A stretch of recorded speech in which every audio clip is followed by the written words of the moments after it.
Anya? I did. Wow. Okay, I'm just going to pull it up on this screen over here, and then let's go to the channel and live.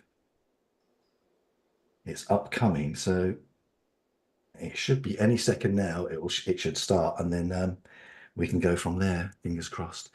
So it's on here. It's coming up on here. I don't know why it says upcoming and not live. What happens if I click on it? There we go. All right. Yes, we are live. So it should be any second. That's it. Good. All right. So we are live. Thank goodness for that. I was wondering for a moment whether or not I was going to get on there for a second. That's really good. Well, before we start then, so welcome to the show, everybody. This is our first live event, and I thought what better way to start the live than by having an editor's show. So we've got two fantastic editors on the screen, as you can see. I am not an editor, so I'm kind of looking at it from your perspective as well. Now, at the end of today's show, I've got a gift for you as a bit of a thank you, a giveaway really as a thank you for being here. And it would mean a lot to us if you could subscribe to the channel.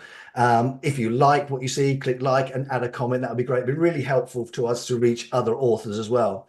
Now, we are going to have a live Q&A session. We're going to do that at the end, but I have got some questions already from some people over on Instagram. Thank you guys for sending those over. A couple of which we're going to answer as we go through, but we will save a couple until the very end.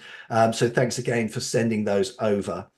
Now, before I introduce today's guests, what I'd like to do is, and they're going to give us a ton of priceless information today, by the way. So if you've got a pen and piece of paper, have that handy, I'm sure, to scribble some notes. But I'm going to put links to their websites and how you can get in contact with them, hopefully in the chat, and of course, in the description below this video once it's posted and finished on YouTube. So you'll be able to reach out to Sarah and Jenny quite easily at the end of it.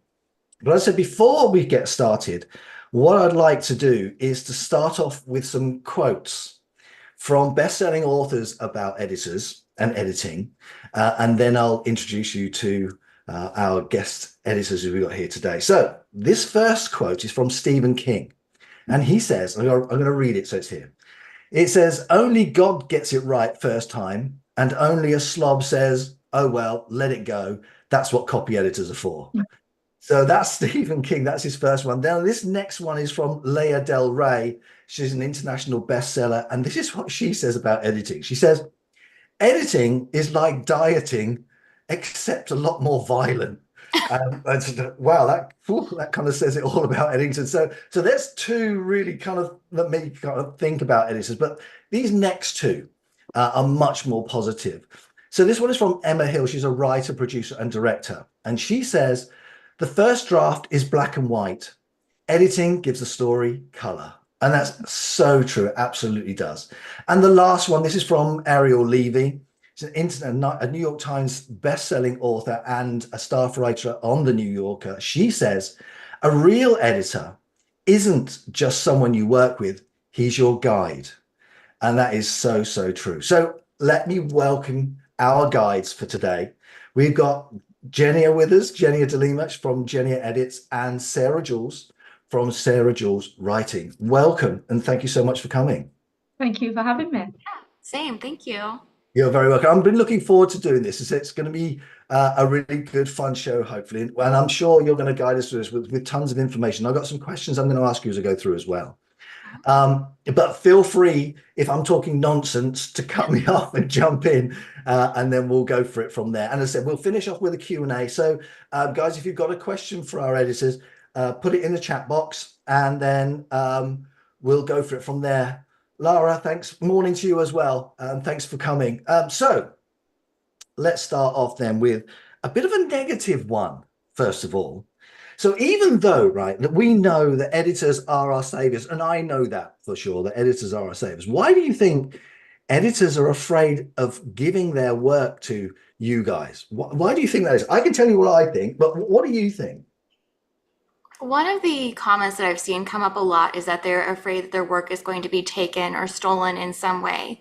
Oh, okay. And that's not true. So we do have reputations to uphold, and all it would take is doing that even one time and trying to pass it off as our own, and we'd lose that. But also most editors or the editors you're looking for, they should have a contract.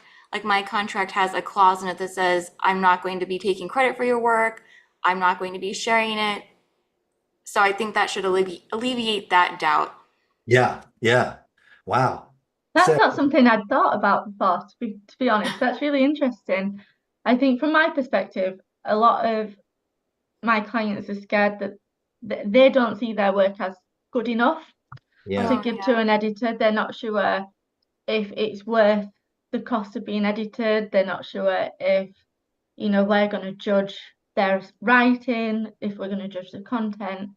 And it's not like that. We don't judge the content. We don't judge, anything, because everybody's got a different starting point, and maybe some just need a bit more polishing than others. Nobody's judging anybody, and most editors that I've spoken to are really lovely people. They are very supportive, and they will sort of coach you through it, and they will tell you what editing you need rather than sort of forcing you into all these little boxes. Will advise you on what works best. And most editors that I know are more than happy to just have a conversation with you before you commit to anything, obviously, so that if you want to give your baby to them to look after for a while. Yeah, that I think you're absolutely right with that, and both of you really. But for me particularly, it is. I think as a writer, and even Stephen King still goes through this. He doesn't think that his writing or my writing is good enough, and to give is, as you said, your baby to somebody else. It's that feeling of, are you going to just tear it apart, and all of a sudden I'm going to feel like I'm this big, and that doesn't happen. And because quite honestly, neither of you look very scary to me. Oh, good. So I think we can dispel that immediately, and that we shouldn't. But there is always that fear, isn't there, that what we've written isn't going to go down well, it is poorly written, and but then as the quote said, the first draft is always black and white, and you Mhm. guys add the color to it, so you can tell us what we need to change, what needs to be improved, moved, etc., etc. So yeah, I think that's a wonderful way of doing it. I So think there is also the fear. I think that what we hand back, people are going to think they're scared it's not going to be recognizable as their own work. They think we're going to Yes. take it and change everything. And sort of our job is just to make sure that their manuscript comes across in the best light possible. We're not going to put our own voice into it. We're not going to rip it apart. We're not going to bastardize it and make it something completely different. We just want it to be we want their story, their work to just be shown in the best light possible. And a good editor, it won't be recognizable that they've had input at all, in Right, theory. exactly. I think the fear of the feedback is also one of them too, just from people I've spoken to, because it's not even just, are they going to tell me that my work isn't publication ready or any of these other fears that they might have, but it's the feedback itself. And I think that goes into almost that fear of rejection or being told we're not good enough. So it settles into that other fear and then trickles down into that other area. But again, an editor, especially one who's been trained, has learned how to be diplomatic in what they're giving you. They're not going to be brusque or harsh with their wording. Their job is really to guide you through this, not slam you into it. yeah, yeah, that's really interesting actually, because again, so I suppose really the question is then, how do you keep the writer's voice without, if you're not changing, or there are quite a lot of edits to do. How do you make sure that the writer, the manuscript keeps the writer's voice and doesn't overlay, you don't have yours overlaid onto it? I think it depends on the type of editing Mhm. as well. So copy editing is sort of editing for correctness, grammar, spelling, punctuation, things like that. Whereas line editing is perhaps a little bit more tricky in that regard, because line editing, you're looking at sentence level, making sure each sentence reads as clearly as possible. So Mm. copy editing, I don't think there's ever really much fear of it sounding like somebody else's work. Right. But line editing is a little bit trickier, because essentially that does come with some maybe rewriting suggestions and things like that. And I think it's just a case of being aware of it as Mhm. you're going, and just making sure that your own voice, your own preferences as well, because people write in different ways, that Mhm. that's not clouding your judgment there. Right. You get a really solid feel for how someone writes, though, and even their word choice preferences and how they might phrase something just by having that familiarity with their manuscript and reading it again. And I think that becomes even more true with authors you work with over time, over multiple projects. So you get to the point where you can really envision what they might have said there, what maybe they're trying to say and is not coming across. And that obviously is going to affect the quality of your suggestions. Yeah, yeah, absolutely. So I'm already relaxing now that you've told me what it's all about, which is really good. So the fear is dissipating, which is really good. So how do you then? I think we'll probably get into more detail about this when we get into the particular types of editing shortly. But how do you work with your writers in terms of communication? Are you? Is it emails? Is it phone calls? Is it Skype? Is it Zoom, like we are on now? How do you talk to your people? Everything. A lot of it depends on what the author prefers. There are some who like to send their manuscript and then have not really any communication until it's sent back. And then there are others who like to check in, others who ask for a phone call because they don't want the back and forth of email, others who might want to do a Zoom meeting just to see me in person so it feels more like a conversation. And also if we want to utilize the screen share feature for whatever reason, like if there's Right. a question that they have on a certain page and it's just easier to go through it together like that. So Yeah. I just do whatever works best for them and whatever also makes the most sense for where we're at with the editing. I can't say any more than that. Yep. Exactly. Different people like different things, Yeah, that's good. and Yeah. whichever suits the person and the project the most. Fantastic. And simple question, do you actually use a red pen? No. I just thought I'd ask. That's good. Okay, that's fine. So, um, do you find then when people contact you, writers particularly, that they are asking perhaps, and maybe misunderstanding the type of editing that they need? Yes. Yeah, I That's mean, good. Next it's so question. confusing. It is Yeah. so confusing. And like Jenny was saying before we went live, there's different people call it different things as well. Even within professional circles, people call it different things. So how on earth is a reader supposed to know what they Mhm. need? Well, yeah, yeah, I suppose. So, and I'm assuming then you just advise an author that you, actually this is the type of editing that you need. So you just let them know. I think an author comes to you with a vision of what they're expecting from you. Ah, Whether it needs just sort of editing for correctness or whether they'd like something a bit more in depth, like a developmental edit or a line edit. We can go over what those are if you'd like. yeah, yeah, yeah. That's the next bit. Well, and seeing a sample really helps too. So if they send you a sample, let's Yeah, say one chapter, you get a feel, even if they haven't specified which type of editing they want, what really would be best for their manuscript, because even from that sample, you can pick up on things. Yeah, yeah. definitely.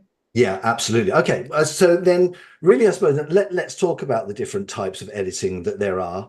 On my list, just here, got development editing, line editing, copy editing, and then do you include proofreading in that as an editing, or is that just an additional service? I would class proofreading as sort of a separate entity on its own because the proofreading comes after you've done everything else. The proofread Yes. is technically supposed to be the final read of a physical manuscript, so in book form or sort of printed off just to check that there's no typos, no errors. That is technically what proofreading is supposed to be. Right. But I think a lot of people, I think maybe Jenny might be the same, we do that on the computer now. We don't really see many physical copies of anything. No, and proofreading seems to be what people ask for the most, which just adds to that level of showing that people aren't really certain about the different types of editing because they might say they want to proofread, but really they want a line edit or a copy edit. Hmm. Yeah. Oh, that's really interesting. So when people send you before we get into the types of editing, there just made me think of another question. When people get in touch with you and you agree to work together, how do they send you their manuscripts? Do they send you the whole thing as a, I don't know, PDF, printed copy, or do you prefer to get it in chapters so you can work over a period of time? How do you prefer to get it, and how do you get it? So I almost always do developmental edits, and that does require the entire manuscript because I need to be able to see the story from start to finish in order to look for things like plot holes or a character arc, and if that character arc actually is finalized, and I can't do that chapter by chapter. And I would even say the same thing with a line edit, because there I'm going to be looking at word choice and things like even dialogue and is it realistic? And if a phrase is repeated from chapter to chapter, or even a character repeats that phrase from chapter to chapter, it's harder to pick it up if I'm looking at it piecemeal. I agree. I mean, I mostly do sort of the copy editing side of things. I do quite a lot of developmental editing and line editing too, but for me it is mostly the copy editing. I don't think I've ever been asked to look at manuscript in parts. I will take sort of the first chapter to have a look at, like Jenny has said, just to sort of see whether what the client's asking for is what they need. But yeah, a full manuscript, and for me it is usually in Microsoft Word. That's how I prefer to work. Some clients like to do it through Google Docs, but I find that to be quite sort of cumbersome because the client wants to be looking at what you're doing all the time, which I understand, because that it's so exciting and nerve-wracking to have people looking at what you do. But for me, it is Microsoft Word, and it's normally emailed in case people want to ask, how I get the manuscript. It's normally through, you just email me a copy of the Word document. Wow. And then Google Docs is harder to track the changes too. Oh. It's harder to see who has done what and what's been accepted. And then if you notice something is missing, it's harder to go back and say, well, did I make a comment here to do something here? Agreed. But yeah, in Word, you can keep track of all of that. Well, that's killed me. I do everything in Google Docs, so that's me finished. Okay, so interesting, Jenny, you were talking about character arcs and character development. How do you deal with that if a character develops over a series, like a trilogy, for example? Because then, the character's journey hasn't completed until the third one. Is that something that you need explained to you during an edit of maybe the first book, or is that a question that you would ask? Is this a series? Yes, I do usually ask that, because sometimes you'll see unfinished plot points and you need to make sure that those are going to come up in a subsequent book, because we also want to make sure that those are also completed and not just left trailing and then never addressed again. And so I might ask the same thing with, like you said, a character and a character arc. We do want to see progress towards change, but obviously we're not going to reach that final endpoint of the arc. But yeah, it is important to have at least a brief outline of what we can expect across that series. Sure. And I think clients do normally know in advance if they're planning a series, and they would probably mention that to you, wouldn't they? Yeah, I've had that happen too, where I've highlighted something and have said, is this foreshadowing for what's going to happen in the next book? And asking for more detail, because that also gives me an idea. Is this something that we need to address here, or is this something that I need to leave in a note folder for later? Yeah, absolutely. And the reason I ask is because it was something that J.K. Rowling said when she was being interviewed about it, that sometimes, an editor has gone back to her and said, well, this character isn't fully developed, you could do this, that, and the other. But in her mind, she knows full well that it's going to be dealt with over the next subsequent number of books, however many it's going to be. So she kind of digs her heels in a little bit. I think she does that quite a bit, but that's maybe just something that I thought you guys probably come across that, and so you've answered that perfectly. Thank you. So I do think that is the writer's sort of that's their choice as well. Anything that we say is a suggestion at the end of the day. They don't have to take anything that we say and run with it. We're just coming from a place of, we feel this would be best for the book. But obviously, at the end of the day, it's somebody else's manuscript. It's their book. It's their baby. What they do with it is on them. Yeah, absolutely. Well said. Agree. Yeah, that's good. Okay, so let's talk about the types of editing then. Let's start with, I suppose the one at the very top is developmental editing. So let's start there. So when you're development editing, are you very much kind of a silent partner, do all the structural changes or suggested edits and give it back to the writer? Or are you more like a consultant where you're commenting and asking questions kind of as you're going through the developmental edit? So in other words, do you do it over as you read through and make the changes, or do you do all the changes and then hand it back? I would say I'm more of a consultant. Oh, go ahead, Sarah. No, I agree. I would say that developmental editing for me, we don't really change anything in the document itself. It's more providing feedback. So if you have a developmental edit, don't expect it back proofread, copy edited. That's not what we're looking for. We're looking at the big picture, what works, what doesn't work, character arcs, where the plot points are missing, things that are strong, things that are weak, what the pace is like. So it will, for me, when I do a developmental edit, you get inline comments throughout with sort of things I'm thinking and feeling as I go. And then you get a report with sort of, it's like a school report, things that I think you did incredibly well, and then things that you might want to take another look at. Is that what you do, Jenny? Yes, that's what I do as well. So sometimes I will make small copy edits in it, but it's just to improve the readability for myself, Right. just so I don't fixate on it. But yeah, so I'll come back and it will have quite a few comments over in the margins, plus that editorial summary. And then those are my deliverables. And then they do whatever they're going to do and send it back to me for a second look. Oh, fantastic. So that's the process then. Essentially, you read through, make comments, and as you said, Sarah, see how it feels to you. So, which I really like that because, writing is very much a kind of a sensory event rather than just sort of an academic writing event. It is, making your reader feel, which is fantastic. That's really good. So you make comments as you go through, and then a summary at the end, and then you expect. Or not expect is perhaps not quite the right word, but authors often send it back to you with the edits made for you to read through again. So it's almost like an evolutionary process. Yeah. Or even they may like answer the suggestions that you put in. So if you put an inline comment and they know they've done it for a certain reason and they want to keep it that way, they might just respond to comments throughout if there's certain things that they didn't want to action. And then we would just go through and read the whole thing again just to make sure that the changes that they've made sort of align with what we were suggesting. And then they get another sort of feedback at the end. Right, because they can also introduce new inconsistencies when they've changed it. For instance, I've seen where they scrap a scene, but then there's still mentions later of that scene having occurred. And obviously those don't fit anymore. Or maybe a character name has changed or a character's even been deleted, and then that character original name or the now deleted character is still referenced. So things like that we still have to look out for as well, in addition to do those changes do what we expected them to do. Fantastic. So how do you keep track of all of this stuff then? I'm assuming that you have some kind of software or I'm going to say Google spreadsheet because that's what I use. I take a lot of notes. Okay, yeah. I'm the same. And so with Microsoft Word, you can flick on an option called track changes, and it sort of flashes up anything that you've changed in the document, and different people come up in different colors depending on who's changed it. And we would have the document that we delivered with all of our comments that we'd made anyway, so we can kind of match up to see whether they changed this bit throughout.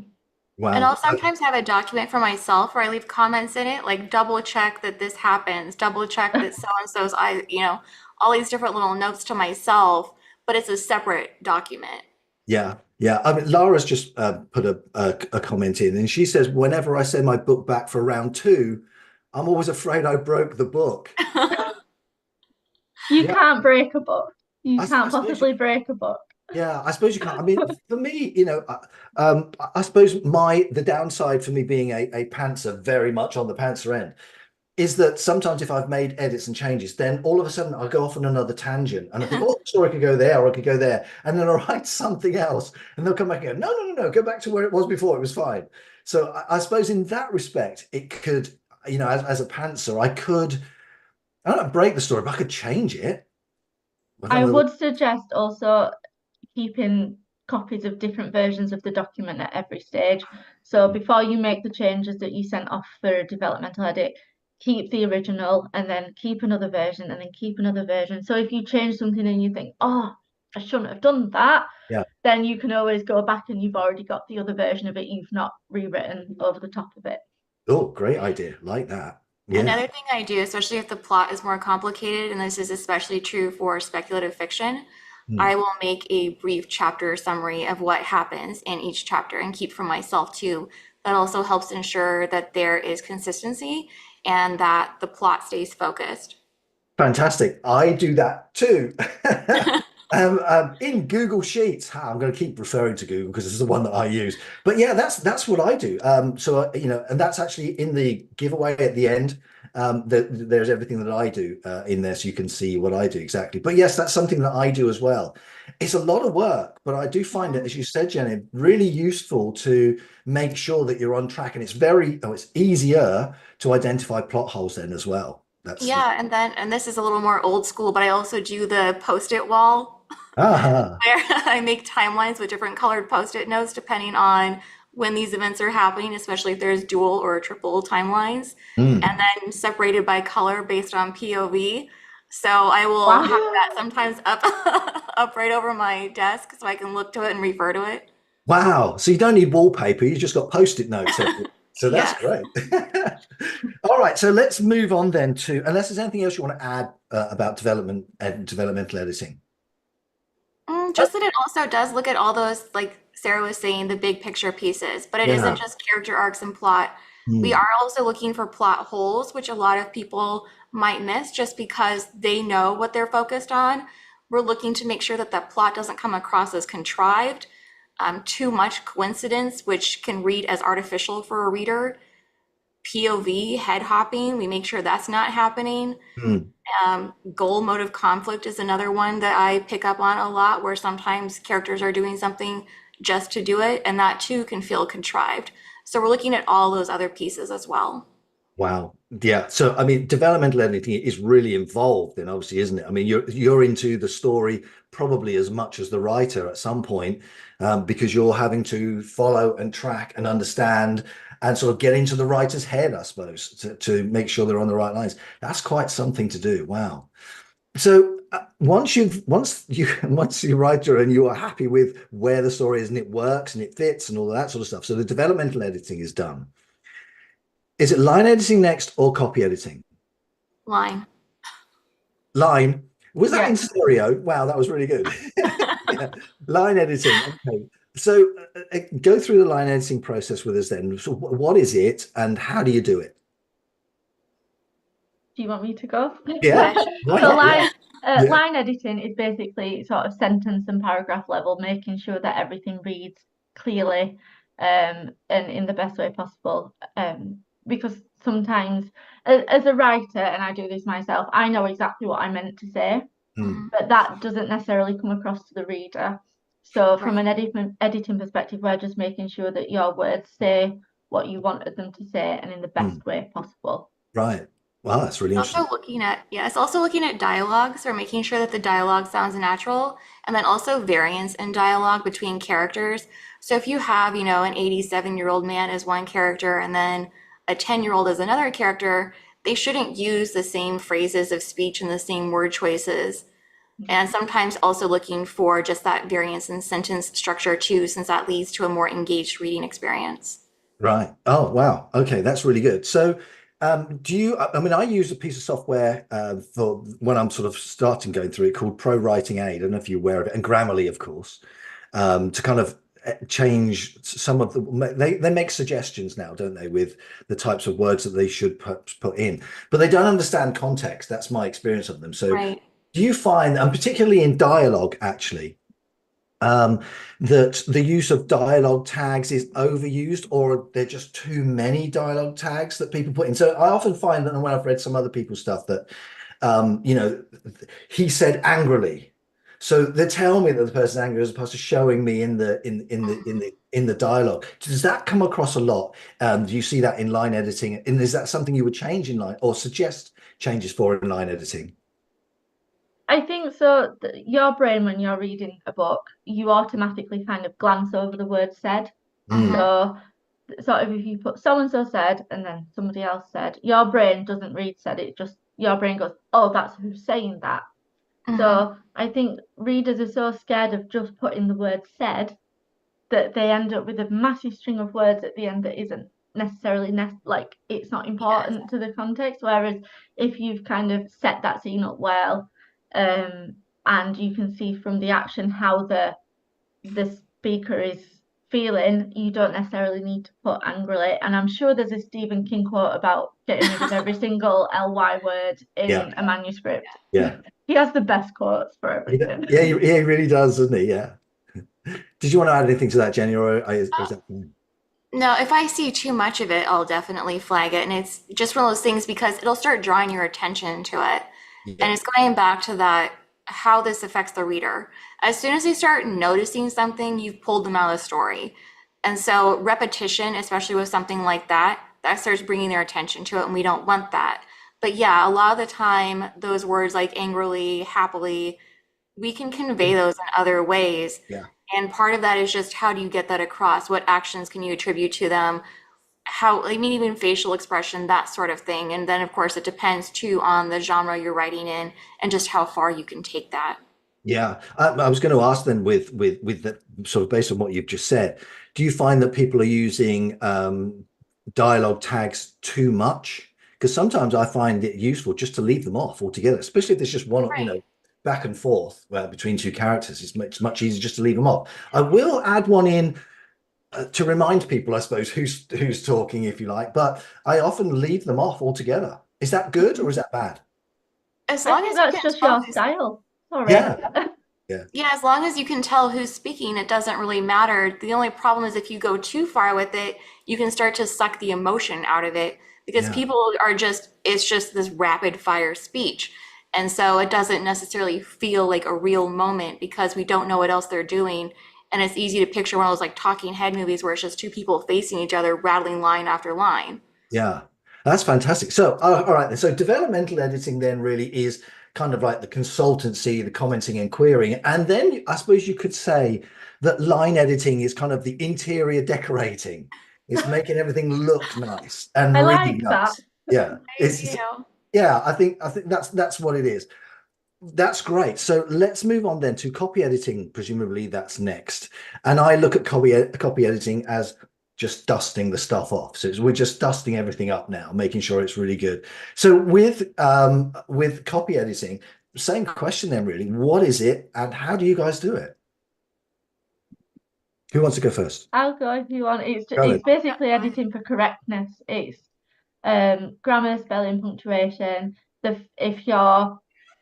If you've sort of used single speech marks in one bit and double in another, it's sort of making sure everything's consistent throughout, and that it's basically if there's lots of differences in punctuation that you're using, then that again draws the reader out of the story. So it's basically just making sure everything's polished, everything's nice and neat, and that the punctuation aids the story rather than detracts from it. Hmm. Mhm. And then also word choices too, because there are some words where you might spell them differently depending on your preference. So making sure it's always toward instead of towards or vice versa. Yeah. And that's an English and US thing as well, Yes. because we Yep. have different preferences and just making sure Yeah. everything's like if you've used it one way once, then that's what we do throughout. Yeah. But then we could talk about differences like that all the way through. Like and spelling, so that's another nightmare. And All those Zs. all those Zs, my goodness me. Yeah, all the Zs, what's going on there? And other things like past and there, the similarities in your and things like that that Mhm. should be picked up. Is that sort of thing that you would pick up in copy editing, or is that more of a line editing thing? Some people don't opt for a line edit. Not everybody needs a line edit Okay. necessarily. If it's just bits and pieces, that can get kind of dusted up in a copy edit. Yeah. But there, all those kind of things. Editing Right. for correctness in that respect would normally come in a copy edit if it hasn't sort of been picked up in the process Yeah. beforehand. Yeah. Wow. Okay. So those are then the three main types of editing: developmental, line editing, and copy editing. And then we touched on proofreading earlier on. Do you guys do proofreading as well? I I do do. not. I do. All right. Okay. Question's all yours then. Yeah. Thank you. Yeah. So proofreading then is, I suppose, looking for those final mistakes. I mean, do you find many? Surprisingly, yes. And so I am also a writer as well. And I embarrassingly find very few of my own mistakes in a in a proofread. I have an amazing proofreader who I use, and she embarrasses me every single time by finding things that I've missed in my own work. As an author, it's near impossible to proofread your own work because you know exactly what you meant to say, but you just might not have said it. So your brain reads it how you think you did it. So it's so hard to proofread your own work. And a great tip for authors, from my perspective, is Microsoft Word. It's the best invention ever. There is a read aloud function, so you can stick it on, it will read the document to you.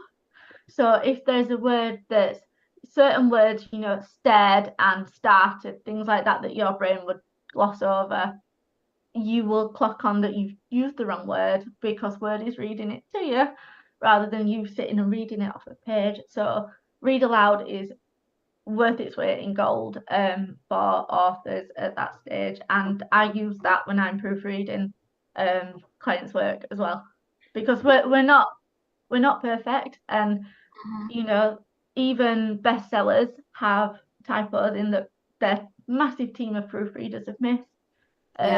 Sort of technology like that really does help us to ensure that we don't miss things like that. I suppose when we were all readers as well. So as a reader, and sometimes, as a writer, I'm reading through, and I'm thinking, I'm going to find a mistake. I'm going to find a mistake. I'm going to find a mistake. And I'm actively searching. And I read something online a couple of days ago and I found 2 mistakes, and I thought, wow, this is, But you're quite right. I mean, the story was fabulous, absolutely brilliant. I was totally immersed in it. I loved the characters.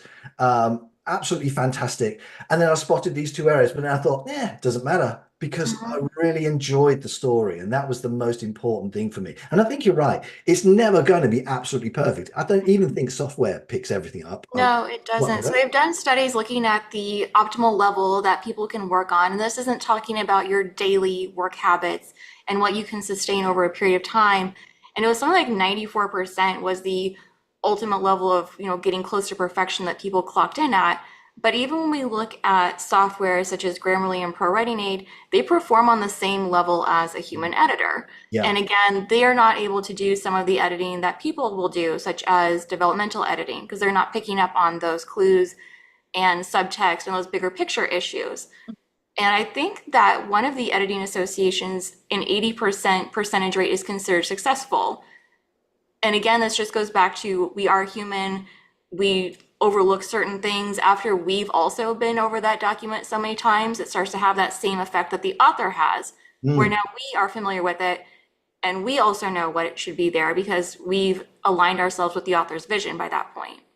Yeah, I think that's great. I think there should be errors. There should be little nuances in there that give the manuscript, give the book color. Because we are human, we will enjoy it so much. How do you feel about AI then coming into the picture? I know I ask people about AI on my podcast, but and there's a kind of a mixed bag of emotions about it. But in terms of it, using it as an editorial tool, is it something that you think could help, or do you think that it still needs to have that human touch? Are we talking Grammarly and things like that when you mean AI? Are you talking? Yeah. So things like that, Grammarly spell checks, I think they are useful. I admit to having Grammarly run down the side. Me too. But it has to be used in a certain way. Not all of the things it suggests are correct. Sometimes it suggests the most insane things. So you also have to have sort of the knowledge to go, that's not right, I'm not going to do that. But I think from an author's perspective, if they're getting their book ready to send to an editor, Grammarly sort of spell checks, things like that are useful, but to maybe not think too deeply into things it's suggesting that you don't agree with, just gloss over it and keep going. Agree. I've also seen some of these software programs completely change the meaning of a sentence because they'll come back with, we think you meant to say blah, blah, blah. And it's nothing at all what was meant to say.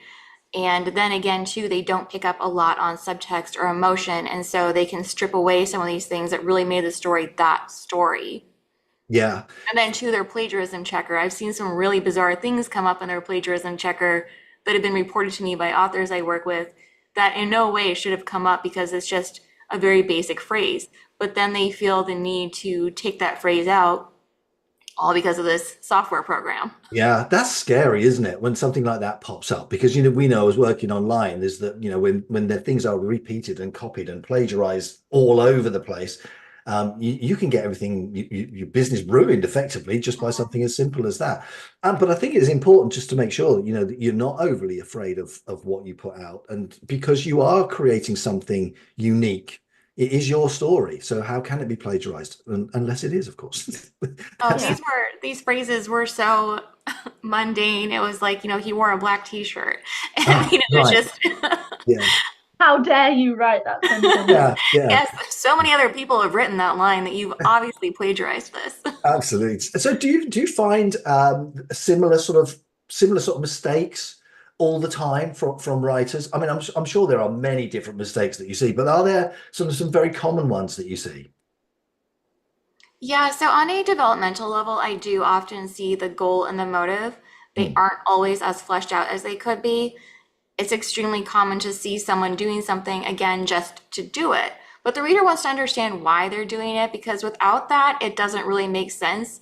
And they have no strong reason to continue going on this journey with the main character because, again, they don't understand why you're doing it. Yeah. Right. Yeah.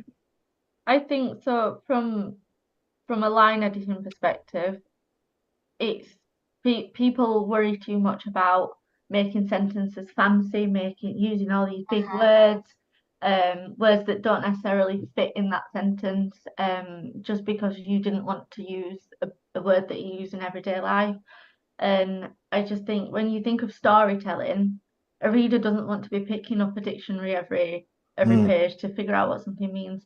So sort of something I tend to pick up quite a lot on is sort of the tone of voice, and just because I do a lot of fiction, so just making it accessible to the reader. You're not writing an academic article, it doesn't need to sound particularly fancy.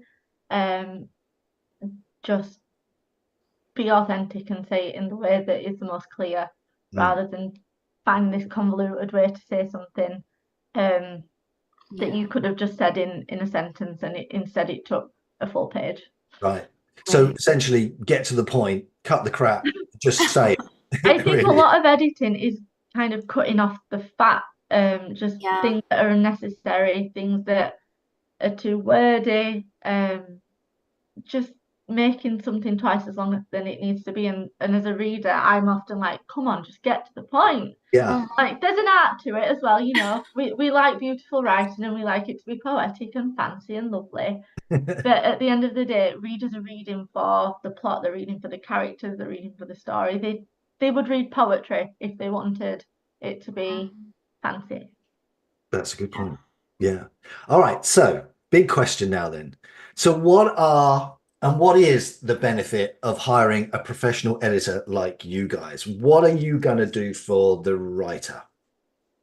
Well, I think we've both already have touched on this quite a bit, talking about we are sharpening your vision. We're not trampling all over it.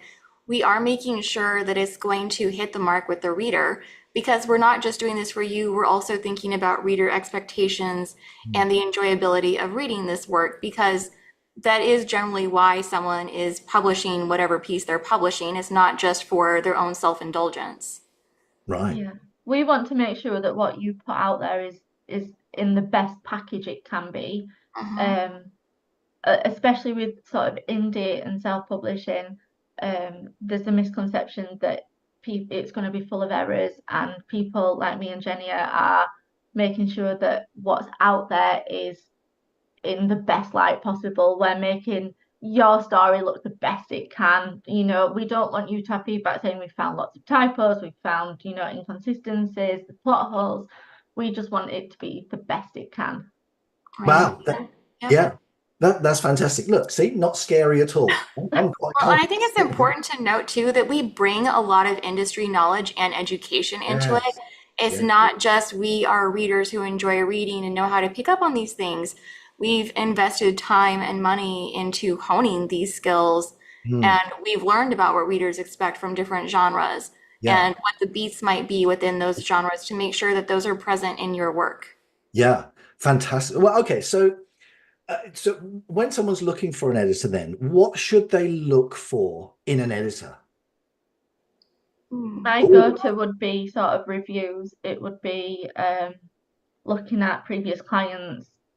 Most editors will have kind of, a file of feedback or something like that, or clients that can, provide testimonials to attest to, the quality of their work, that they know what they're doing. That's what I would look for. I tend to not say to use testimonials because we're allowed to pick and choose which ones we post on our website. So obviously we're not going to post anything that casts us in a negative light. That is fair. It's Yeah. also easy enough to craft your own and attach a name to them. So unless you speak to that author yourself, it's hard to really back that up as being true or not. If you're in a writing group already, you can ask those people if they have an editor, if they're happy with them, someone they recommend. Different writing associations will usually have a list of resources. And there usually also is some vetting that has to go into having a listing on there. So I would look there also. And then there must be an equivalent over there too. We have something here called the EFA. You can look in that directory. Again, there's not really vetting so much there, but it shows that these people are serious about their profession because they're willing to pay that fee and be invested and continue learning. So I think that's a good sign too. But also meet with that person because especially with Facebook groups now, there are so many scammers. I was going to yeah. ask about that. So we'll Yes. yeah, let's talk about that really. So how can you avoid, because you're quite right, I've seen it. How can you, what are the red flags? How do you know that this person that you've approached to potentially hire as your editor is really just going to rip you off? How do you know? Well, one would be if they're posting all the time. So I would do a search for their name within the Facebook group because someone who's constantly posting about, I can help you, I'm here to do that for you, that's a red flag. Why They're don't not they busy. have work? Right, exactly. And then also, what are they really telling you when they say, I can help you? What information is that giving you about their skill set? Nothing. Mm, mm, When possible, and if the editor is open to it, I think that a phone call or a Zoom call really helps because it shows you that person really is who they're saying they are. And again, if you can find that person online in some way, so if they're presenting at conferences, if they're making themselves known as someone with a voice of authority within this business, that helps too. Because mm. it's also going to be harder for someone to claim to have all this knowledge and then show up on a podcast and completely bomb. Yeah, yeah. Sarah, same. So I think for me, so my route into editing was a little bit different. So I sort of 6 years ago now, crazy. After I finished my master's degree, I wasn't exactly sure what to do. I found myself sort of leaning into sort of approaching editing. So I went through kind of a backwards route to do it. I didn't go to university specifically to do that. So I am sort of one of those people that I work through a website that's got quite a dicey reputation. So I work through the website Fiverr, but I am a Fiverr Pro seller. Mhm. So that is vetted. So if you are looking for somebody through, I know a lot of indie authors go to websites like Fiverr, Readsy, Freelancer, places like that to find editors. Mm. In that regard, that is a great place to look at testimonials because they cannot be doctored, they can't be changed in any way. So you can look back through all the projects that the authors worked on, the writers, editors worked on. Look for the sort of pro sections of those websites. If somebody is charging you something that seems very, very cheap, the chances are you're not going to get what you wanted out of that. So sort of if people are charging £15 for a full proofread, that's Right. not going to pick up on the errors that you're wanting it to pick up on. Yeah, I've seen some scammers who do that too, where they'll charge really low rates and then the author reports they got it back and it's obviously just been run through Grammarly and then that's what they paid for. Yeah, Mm. you do tend to get what you paid for in terms of editing. So I do think it's important to talk about websites like Fiverr because they do have a not a very good reputation for things like that. But there are ways to use those websites safely and avoid kind of coming across as scammers. So look at reviews, look at the pro status, look at the qualifications, because you have to list qualifications, things like that. And you can't go far wrong if you do it like that. Yeah, I think you kind of sort of touched on another reason why people are almost afraid to go to editors, because they're afraid of getting scammed. I mean, not necessarily me, but I know people who have spent a lot of money on marketing their books, for example. I know it's slightly off topic, but the number of people I know have spent a lot of money on marketing and had got absolutely nothing, no value from it whatsoever. So I think that's great advice in terms of how you would kind of go and find a really good editor and those things to look at, really. That's really good. Thank you. So I also say ask for a sample edit, because you can't fake yeah, a sample edit. no, right. Even just a couple of pages, just Mhm. so that, and also we might not align with your project. It might not be something that we're interested in. It might not be our kind of speciality. I don't take on projects that aren't that don't align with what I want to be doing. So it works both ways in that regard. Excellent. So okay, then. So I can kind of ask a question that Danny asked a moment ago, which kind of touched on what you just said there, Sarah. As an editor, do you stick to a specific genre? I don't. I edit pretty much anything. As long as I don't do anything that might be considered taboo or offensive in any way. Mhm. Um, I I'm more than happy to work on anything as long as I get on with the client and I think I can help with the project, and that it's even things like, do our timelines match up? Because if I'm booked up, then it's just not going to work, and I'm not going to make promises that I can't keep. So yeah, any genre, to answer that in the most long-winded way possible. Okay. Jenny, what about you? I also work on a wide variety, but I have a narrower view of what I will work on with a developmental edit. Again, because I need to have that understanding of the genre and the material. So I'll even apply to historical fiction. I do work on historical fiction, but there are some time periods and places I'm not as familiar with. So I'm not going to be as likely to pick up when something is off. And so those I won't work on, just All as an right, so example. yeah, so I suppose then the answer really is it's specific to developmental editing as opposed to copy editing and line editing, which is more technical, if you like. Yeah, that's more for correctness, but I think Yeah, that is a really good point, what Jenny has said about, in order to do a developmental edit, you have to be pretty well versed yeah, in the genre in order to understand whether it meets that expectation. yeah. So that would be another piece of advice, and is to approach editors in your genre, I suppose. Mhm. Yeah, absolutely. And Lara just said, of course, word of mouth is always and probably the best form of advertising anyway, isn't it, really? So if you know an editor that you've used and you've had a really good experience, then you're going to tell everybody else about it. Oh You yeah. can't say I terrible actually had now. one author say that they don't share my name because they don't want me to ever be booked up when they need me, Oh, which Wow. is really flattering. Yeah. Yeah.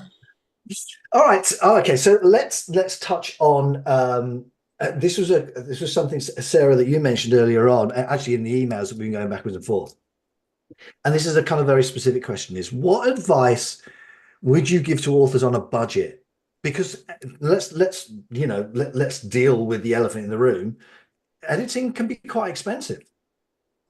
at the very least, from my perspective, at the very least, you need to have had a book proofread before it goes out into the world. If you can only afford one thing, in my mind, it's a proofread.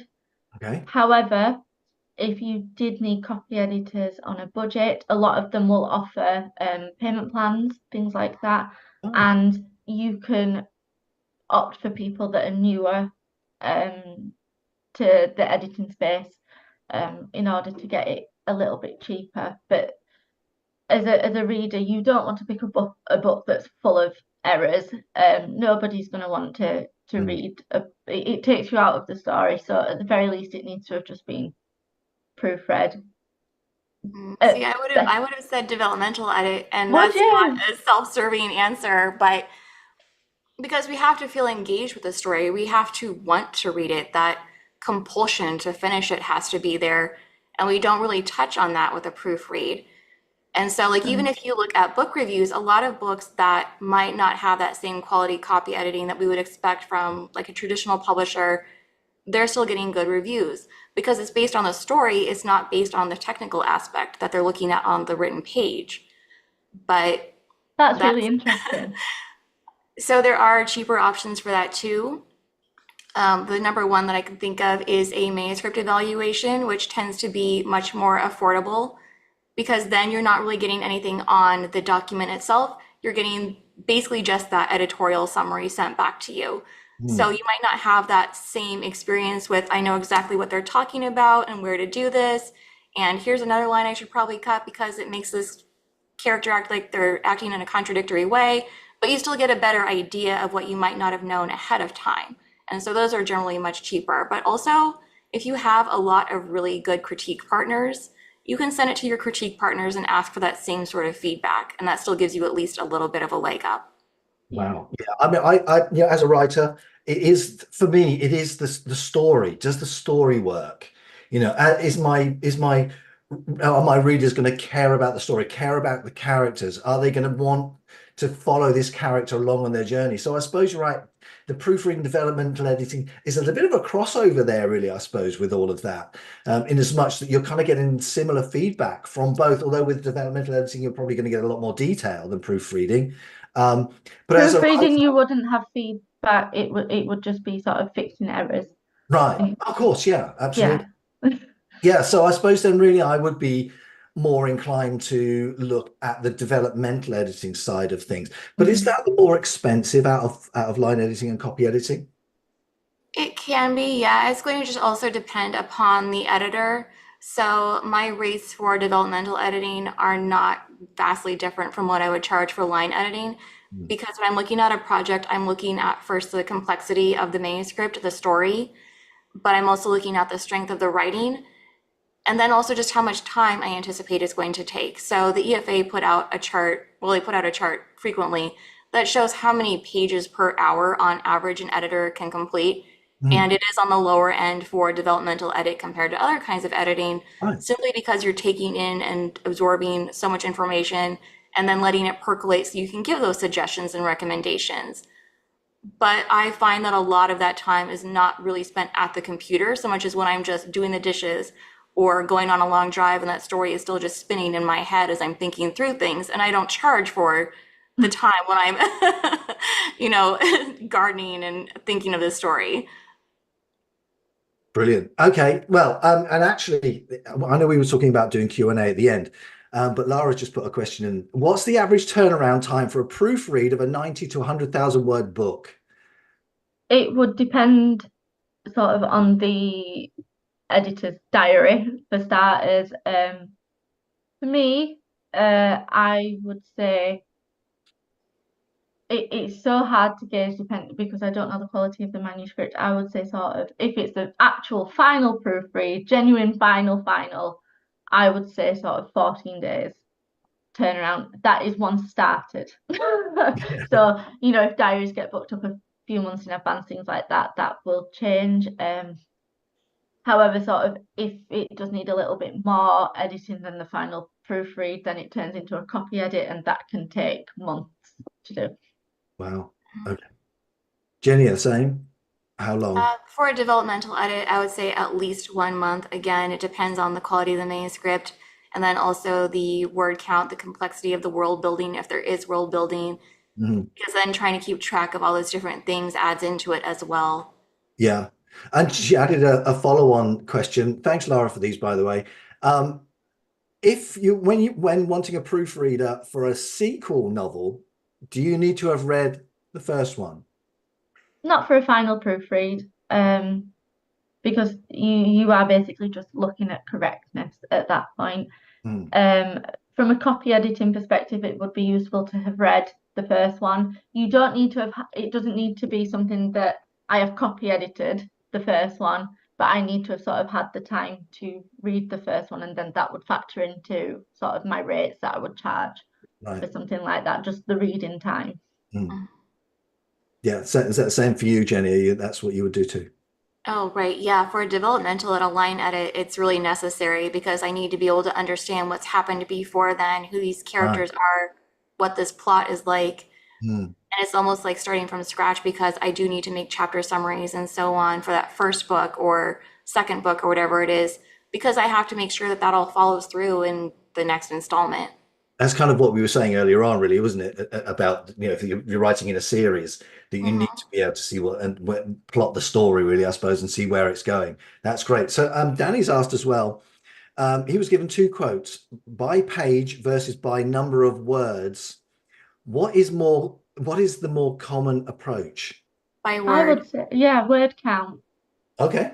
You don't know Yeah, how many words will be on a page. It can differ so greatly that there's really no way of understanding how long that page is going to take you. But a lot of skilled editors who've been at it a while, they know better, per word, how many words they're going to get through in a day or in an hour or whatever it is.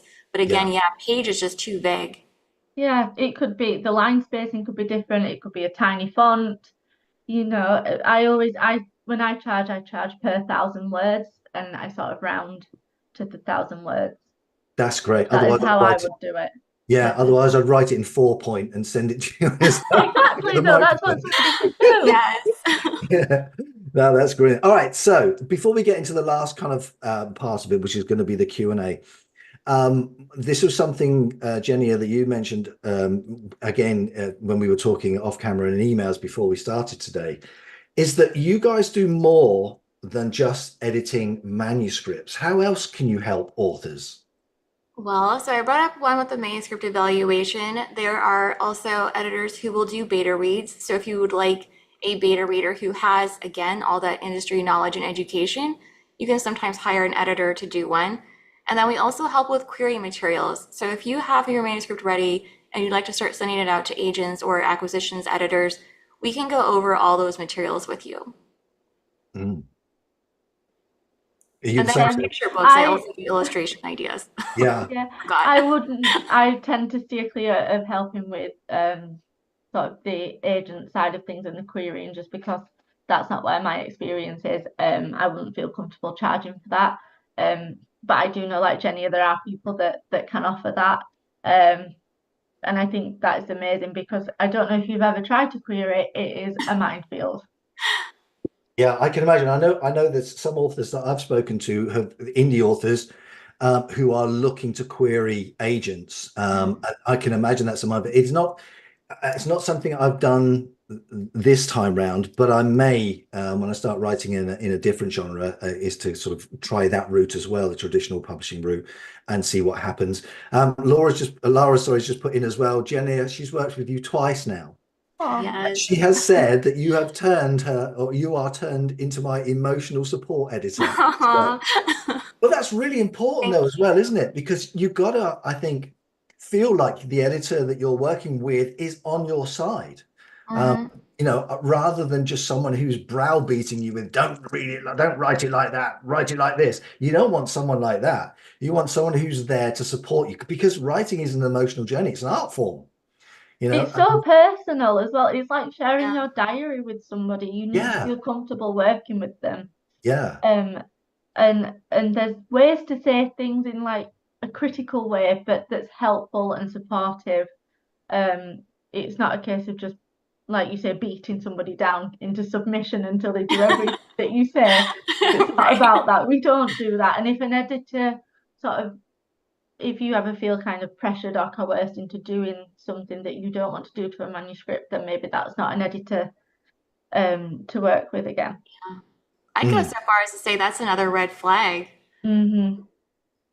Yeah, absolutely, absolutely. Oh well, listen, that's great. I mean, I've learned a load just listening to you. Thank you very much for that. So I want to finish off now with the Q&A, really.